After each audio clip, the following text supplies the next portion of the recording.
My name's Aaron. Welcome back to my channel. How are you? I'm super fantastical and doing really well. And today I am reviewing Sadonaso by Nasomatto. My goodness. So I have a lot to say about this. We were talking about this a minute ago, but I'll talk about it in a minute. So the extracted parfum, this bottle of perfume is part of the project Nasomatto. There is no purpose in life beyond the pleasure of your senses. I have a secret desire that even I don't know about, and that I'm constantly discovering a new one. Therefore, the scent represents a true future. There is no notes on it, which I think is very clever. It's £130. I think it's let me have a look. The Phallic edition is 150, and that's completely sold out. The normal edition is 130. You can buy that one. Do we have our bottles of Sadonaso by Nasomatto? My goodness. I'm not saying that again. I've engaged with a higher self. Let's get testing. Okay, so for those who haven't seen the bottle, I'll show you the reveal. I really don't want to get demonetized, so you can all see what it is. So the presentation, I never talk about presentations, but I want to talk a little bit about presentation and the video because I think it's awesome, right? So for those who haven't seen, go and have a look at the video. And I think it's very, very cool. I think it's very graphic. I think it's very edgy. A lot of money, time, and effort really went into that. I loved the project.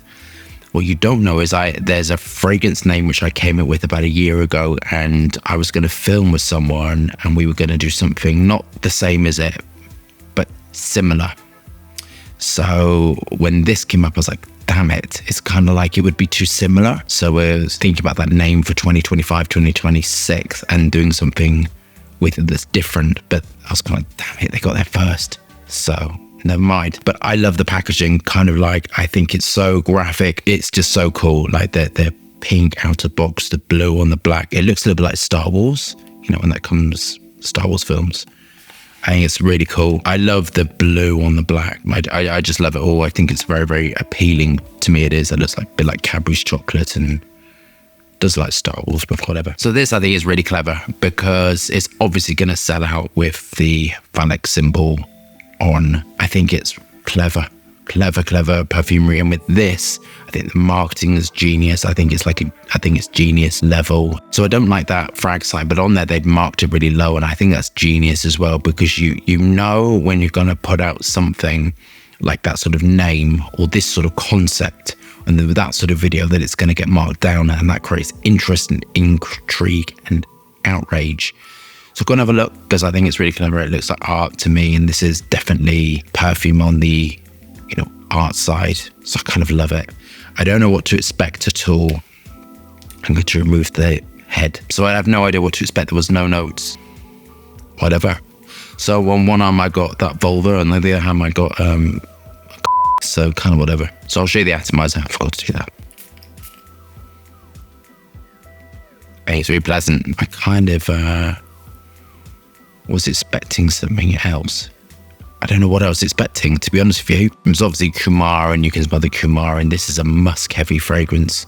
So this is a cacophony of musk, probably every single musk in there. And this is radiant, so this is super radiant on my skin. So my skin is terrible for fragrances. This is why my fragrances are so strong. This range, the ones I've tested, have been great. I think this is radiant, smells clean. The way they've worked the musk is really, really clever. They're based upon ethylene brassicate to give it soft, sort of velvety, vanilla-y feel. And this has got a musk in it, which is fluffy. It's quite detectable, gives fluffiness and sort of like a floral feel to it. Vivillon or something. It's a nitro musk, top note musk to give elevation. Sweet, creamy. It has, and I think why people wouldn't like this, and you have to be quite sensitive with your nose, is it contains some animal notes. This is really vibrant, and animal notes are tricky because some people really detect them and some people really do not. I like working with them. I think they do amazing things within a formula. I wouldn't put them in everything. They'll go to specific formulas to give you a specific feel, and you have to dose them really, really correctly. So this contains civet raw materials, and the civet raw materials are very interesting.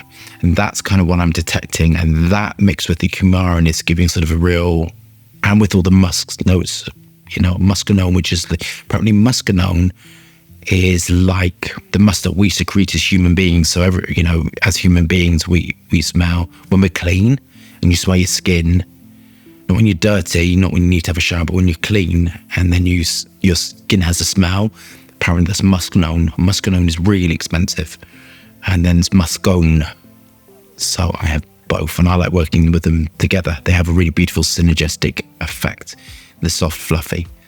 But when you mix the muscanone with the coumarin and the civet-like raw materials, you get this sort of sex smell, and this smells quite animalistically sweet. Go and look at the video, and then you come back, you see it's filmed in a club, and the smell of sort of sex. And that really is the sort of combination of musks and the sweetness of the coumarin and the animal notes. But going back to the sort of, you have civet, you have real civet, which I've spoken about. I have some antique civet, and it's yellow, should bring these raw materials. Yellow smells of sort of vomit and feces as well. So that's what it smells like. It's really disgusting. But within floral compositions, it's amazing. And ouds and all that sort of stuff. Then you have civet, feminist civet, which is the synthetic recreation. And that smells just horrible. And that works really well within jasmine, rose, tuberose, sort of floral fragrances and oud fragrances. When you're trying to create that animal note, it creates sparkle and effervescence on the top of a floral fragrance. Works really well with that. It doesn't work well with other things. And then you have civetone, which is a musk, which is the musk sort of civet. And that works really well with sort of these really animalistic formulas. And civetone, it's a very animalistic musk. And that works really, really well with sort of leather, oud, all of that sort of stuff. So when you're working with animal notes, the dosage is incredibly important, because if you overdose it, it just smells rancid. And if you underdose it, you don't get the effect you want. So you need to work on your dilutions and the percentages you put it in. I'm going to sort of say, as it's drying down, it smells a little bit like, it's reminded me, but it's not, of sort of like the urinal blocks. That's kind of that sort of thing. So that is kind of reminiscent with this. But it's not unpleasant. It's kind of quite pleasant, but it's sort of a little bit unpleasant at the same time. What they're reaching for. Onto my final thoughts.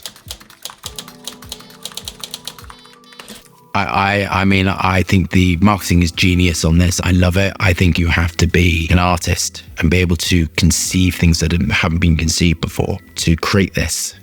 And I can really, really relate to that. I think of myself as an artist and a scientist, that sort of weird sort of position. I love sort of art, and I love sort of music, and a lot of stuff comes from the inspiration of music, artists and science. So kind of, I think that thought process is absolutely within this. In regards to the fragrance, I think it's really nice. I think it's sort of fitting the brief. I think it does exactly what it's supposed to do.